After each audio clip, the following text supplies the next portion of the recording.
BJP నుంచి ప్రాతినిధ్యం వహిస్తూ రాష్ట్ర అధ్యక్షుడిగా ఉన్నటువంటి వ్యక్తి బండి సంజయ్. ఎప్పుడు అసెంబ్లీ ఎన్నికల ముంగట బండి సంజయ్ని తీసేసి ఎవరిని కిషన్ రెడ్డిని పెట్టుకురు. కిషన్ రెడ్డిని కావాలని పెట్టించింది కేసీఆరే చేసిండని చెప్పేసి కొంతమంది విమర్శలు చేశారు కేసీఆర్ మీద. సరే, దాన్ని అవునని అనుకుందాం. దానివల్ల లాభం ఎవరికి జరిగింది? అలా కాంగ్రెస్ పార్టీకి జరిగింది. ఒకవేళ కిషన్ రెడ్డి కాకుండా అధ్యక్ష పదవిలో బండి సంజయ్ కనుక ఉంటే దాదాపు 30 స్థానాల్లో బీజేపీ అధికారంలోకి వస్తుండే, 30 స్థానాల్లో గెలుస్తూ ఉండే. 30 అసెంబ్లీ స్థానాల్లో బీజేపీ అవునన్నా కాదన్నా 30 అసెంబ్లీ స్థానాలను కొట్టుకొని పోతుండే ఖచ్చితంగా. కాకపోతే ఏం జరిగింది? ఈడ బండి సంజయ్ని తీసేసి కిషన్ రెడ్డిని పెట్టిరు. కిషన్ రెడ్డిని పెట్టుడితో ఏం అయింది? బండి సంజయ్ని నమ్ముకున్న శ్రేణులంతా బండి సంజయ్ తీసుకొచ్చినటువంటి బీసీ ఓట్ పోలరింగ్ అంతా కూడా ఏం జరిగిందంటే డైల్యూట్ అయిపోయింది. మా బీసీ బిడ్డకు అన్యాయం జరిగింది అని చెప్పేసి కొంతమంది నిరాశ వ్యక్తం చేశారు. బీజేపీ అప్పటిదాకా లేదు, అసలు బీజేపీ అంటే ఎవరికో కూడా తెలియదు. అటువంటి పార్టీని పైకి తెచ్చినటువంటి వ్యక్తి అటువంటి పార్టీని చాప కింద నీరు లెక్క వాకిచ్చి రాష్ట్ర నలుమూలలా ఒక వాయిస్ వినిపించి ఈ ఏంది సమగ్ర యాత్ర ఏదో చేశారు కదా, ఆ యాత్ర పేరుతోటి రాష్ట్రమంతా తిరిగినటువంటి వ్యక్తి బండి సంజయ్. గదంతెందుకు, ఎక్కడ చార్మినార్ కొమ్ము కాడ పెద్ద మీటింగ్ పెట్టిండు, ప్రజా సంగ్రామ యాత్ర అని చెప్పి.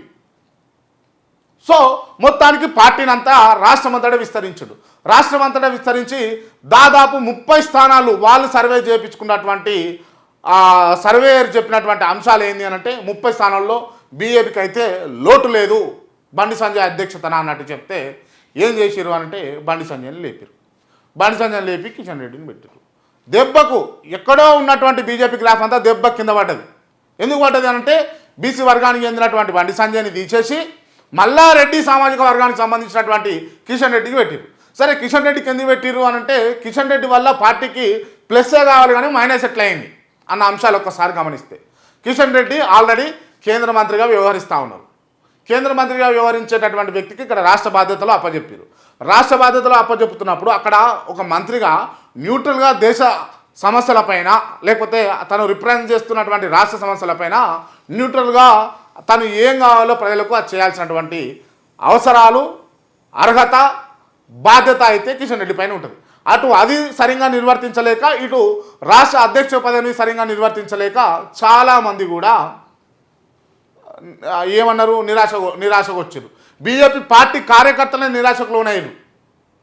ఎందుకు అనవసరంగా మళ్ళా ఏంది, నేను ఒక కట్టరు బీజేపీ వ్యక్తిని అడిగిన, ఎందుకు కిషన్ రెడ్డికి ఇచ్చారు, ఎందుకు మళ్ళీ బండి సంజయ్ని తీసేసారు అంటే, నిజంగా చెప్తున్నాము, బండి సంజయ్ని తీసేయడం అయితే మాకైతే చాలా బాధ అనిపిస్తుంది. బండి సంజయ్ని మేము అధ్యక్ష పదవి తీసేస్తున్నారు, ఆయనను జిఎస్ చేస్తున్నారు అని అంటే మేము రకంగా ఏడ్చినాము అని చెప్పారు. ఎందుకు అనంటే ఆల్రెడీ డిగ్రీ పాస్ అయ్యి పీజీ పాస్ అయ్యి దాని తర్వాత పిహెచ్డీ చేస్తున్నటువంటి వ్యక్తిని మళ్ళీ తీసుకొచ్చి ఇంటర్మీడియట్లో పెట్టినట్టు. ఇంటర్మీడియట్ అంటే మళ్ళీ అధ్యక్ష పదవి, ఆల్రెడీ అధ్యక్ష పదవి చేసి దేశ రాజకీయాల్లో క్రియాశీలకంగా పనిచేస్తున్నటువంటి కిషన్ రెడ్డిని ఉన్న పలంగా తీసుకొచ్చి మళ్ళీ అధ్యక్ష పదవి ఇవ్వాల్సినటువంటి అవసరం ఏముంది అని గమనిస్తే కావాలని ఇక్కడ త్రిముఖ పోటీ జరుగుతుంది. బండి సంజయ్ ఉంటే 30 సీట్లకు పోతుండు, కేసీఆర్ మీద అంతో కొంత వ్యతిరేకత ఉన్నది. కేసీఆర్ మొన్న గెలిచిన ఆ లెక్కల ప్రకారం చూసుకుంటే 39 స్థానాల్లో గెలిచిండు, వీళ్ళకు 39 స్థానాలు పోతున్నాయి, కాకపోతే కాంగ్రెస్కి వస్తాయి. మరి ఇక్కడ ఏం జరుగుతుంది అని అంటే అధికారంలోకి మళ్ళీ కేసీఆరే వస్తాడు.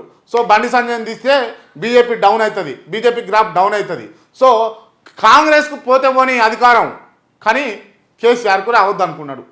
ఎందుకు అంటే కేసీఆర్ పవర్ ఏంది, కేసీఆర్ కథ ఏంది, కేసీఆర్ వ్యవహారం ఏంది అని అనేది స్నేహపూరితంగా ఉన్నప్పుడు మోడీ గారికి పూర్తి స్థాయిలో తెలుసు. సో వైరుధ్యం వచ్చింది, ఈయన కూడా ప్రధాని కావాలనుకుంటున్నారు, ఫ్రెండ్లు పెడతా ఉన్నాడు, రాష్ట్రమంతటా దేశమంతటా తిరుగుతూ ఉన్నాడు, రాష్ట్ర సమితిని కాస్త భారత రాష్ట్ర సమితిగా చేసిండు. సో కథ సీన్ అంతా వేరే అయ్యేటట్టు ఉందని చెప్పేసి చటక్కున మరి బండి సంజయ్ని తీసేసి కిషన్ రెడ్డిని పెట్టిండు. దెబ్బకు బండి సంజయ్ బీజేపీ గ్రాఫ్ అంతా కింద పడిపోయింది, కాంగ్రెస్కు ఓట్ల సంఖ్య పెరిగిపోయింది. ఇక బీఆర్ఎస్ వర్సెస్ కాంగ్రెస్ అన్నట్టే ఉండే గత పోటీ ఎన్నికలలో చూసుకుంటే. ఇక కేసీఆర్ వ్యతిరేకత ఓట్లన్నీ కూడా కాంగ్రెస్ పడ్డాయి. కాంగ్రెస్కు అంతో ఎంతో ఓటింగ్ అయితే ఉన్న తెలంగాణ రాష్ట్రంలో, మరి కాంగ్రెస్ కూడా పడ్డాయి. ఏం జరిగింది? వాళ్ళు 64 స్థానాలతోటి వాళ్ళు అధికారంలోకి వచ్చారు.